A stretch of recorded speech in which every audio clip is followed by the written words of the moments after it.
Last year, I made a video about the 2015 and 2017 13-inch MacBook Airs, concluding that they were some of the best valued laptops at that time. Are they still worth it in 2019? And how do they compare to the latest generation of laptops? Let's find out.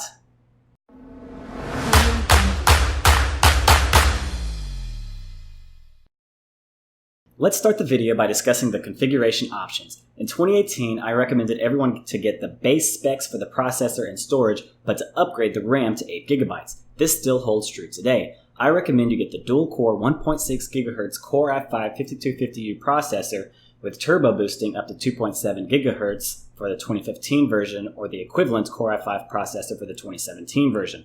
Although 128 GB is enough storage for most people, if you see the 256 GB storage option available for a good deal, I'd say jump on it.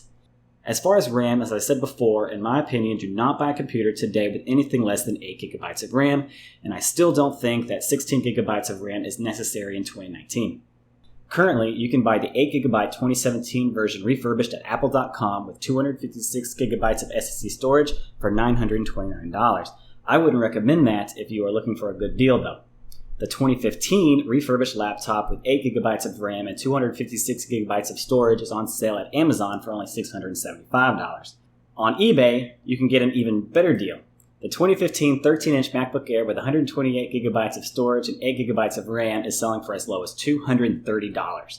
Again, 256 GB isn't necessary for most people, so if you find a better deal on eBay for the 128 GB version, you should be perfectly fine. Before I continue, if you think the 2015 and 2017 MacBook Airs are great, then you should smash that like button, subscribe, and hit the bell icon because many more videos about these laptops are on the way. Now let's talk about the backlit keyboard.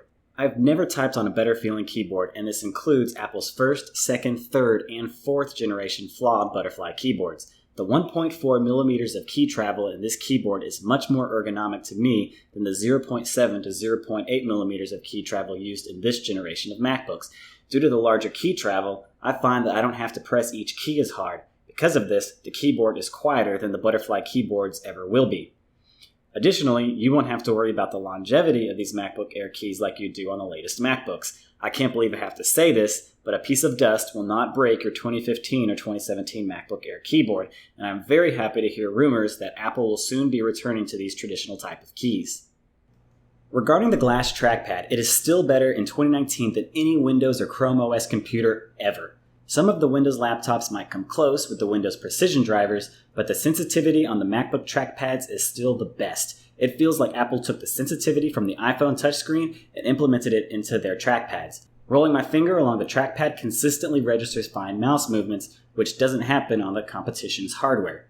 Even the material of the glass trackpad feels premium. The trackpad's smooth texture feels cool to the touch, which is way better feeling than rough, flimsy plastic in some of the competition's trackpads. All this said, the trackpad included in the 2015 and 2017 13-inch MacBook Airs isn't the latest generation. You don't get the simulated clicks on all sides of the trackpad, and you don't get force touch. Everyone seems to like the upgraded trackpad, but to me, I haven't found a time where I absolutely needed to use these new features. Take force touch, for instance. Since not everyone has force touch in their new MacBooks, developers have continued creating their programs to be used without this being required. Regarding the clicking capabilities of the trackpad is perfectly fine. I don't even click my trackpad, I use tap to click just like I do when I use my iPhone. Tapping to click registers on all sides of the trackpad just like it does on the latest generation of MacBook trackpads.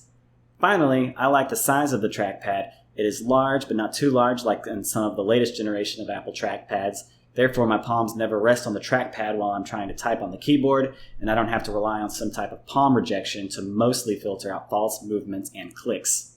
Now let's talk about the ports. The 13-inch MacBook Airs include an outstanding selection of them. You will get two USB 3 ports with speeds up to 5 gigabits per second, a Thunderbolt 2 port with speeds up to 20 gigabits per second, a MagSafe 2 power port, an SD card slot, and a 3.5mm headphone jack. It is a shame that I have to talk about the headphone jack like it's a plus. In my opinion, I prefer to have a larger port selection than what is currently offered by Apple. Even though the ports aren't as fast as Thunderbolt 3's 40 gigabits per second speeds, for what I'm doing, the transfer speeds are just fine. Regarding the sound, the stereo speakers do sound a bit tinny, but they will get loud if you want them to. I've never had any issue with the quality of sound at high levels. That said, if you want the best quality of sound, I recommend using headphones in the 3.5mm headphone jack or Apple's AirPods. They pair super easily in the MacBook Air, and I highly recommend them. See a link down in the description below. As far as the size and weights, this 2.9-pound laptop slides easily into a bag without weighing you down. Although not as light as Apple's latest 2018 MacBook Air, I can still hold this laptop with one hand with no issues. Starting at just 0.68 inches at its widest point, it tapers to just 0.11 inches at its thinnest point due to its wedge-shaped design. So many laptop manufacturers have tried to emulate this design, and none have succeeded to such a high degree. The size and weight of these laptops are perfect, allowing you to multitask without having to sacrifice portability. Now we have to talk about the MacBook Air's TN panel. Many YouTubers starting in 2017 questioned why this screen still existed. Compared to the high-resolution IPS displays used in Apple's latest generation of laptops, the colors aren't as accurate, the viewing angles aren't as good, and the text is slightly blurrier. That said, if color accuracy isn't that important to you, you position the screen so it faces you directly, and you don't hold your eye an inch or two away from the screen to look at individual pixels, then you should be just fine with the 2015 and 2017 MacBook Air's screens. I actually prefer the screen over the IPS displays because this lower resolution TN panel uses less power than the Retina displays used in the latest generation MacBooks. Therefore, the battery life in these MacBooks excel. Apple claims 12 hours of battery life on these laptops. They never claimed that much battery life before, and they haven't since. Realistically, I tested the battery at 10 hours and 7 minutes during a video loop test with the screen brightness set to 75%. Your mileage may vary depending on what you're doing and what your screen brightness is set to. Still, no other MacBook has ever tested that high, and I can only think of one Windows laptop that matches it, the Surface Book 2, which gets around 10 hours of battery life too during real usage with the base connected. That said, Windows laptops have always had more battery drain issues during sleep than MacBooks. What about the longevity of the battery? Over the past 2 years, I've gone through 317 cycles, and since they are rated for 1,000 cycles, I should get around 4 more years of use from this laptop without seeing any degradation in battery life. Therefore, if like me, you want a laptop that will last a long time each day for many years, then your MacBook Air 2015 and 2017 are great options. But what happens if your battery gets to the end of its life and does start to drain more quickly? Unlike Apple's latest generation of MacBooks, these can still be easily upgraded. You have the ability to replace the SSD and the battery. You can even replace the keyboard keys if you are having issues with them, which you shouldn't because they aren't butterfly keys. Regarding the hard drive, Apple uses a proprietary SSD. Third-party manufacturers make the SSD and adapters, but all of these options tend to reduce the MacBook Air's battery life and sometimes force it into reboot loops. Therefore, if you replace or upgrade the SSD, please make sure you are getting a genuine Apple SSD. It's worth the additional cost. Replacing the batteries are much simpler. Amazon has replacement batteries for $60. So even if you purchase a used 2015 MacBook Air 13-inch with 999 cycles on the battery and it doesn't have enough storage for you, you still have options. Now we have to talk about the processor. Most manufacturers are moving away from dual-core processors towards the more powerful quad-core processors. Therefore, you would think that I wouldn't recommend this older dual-core processor in 2019, but that's far from the case.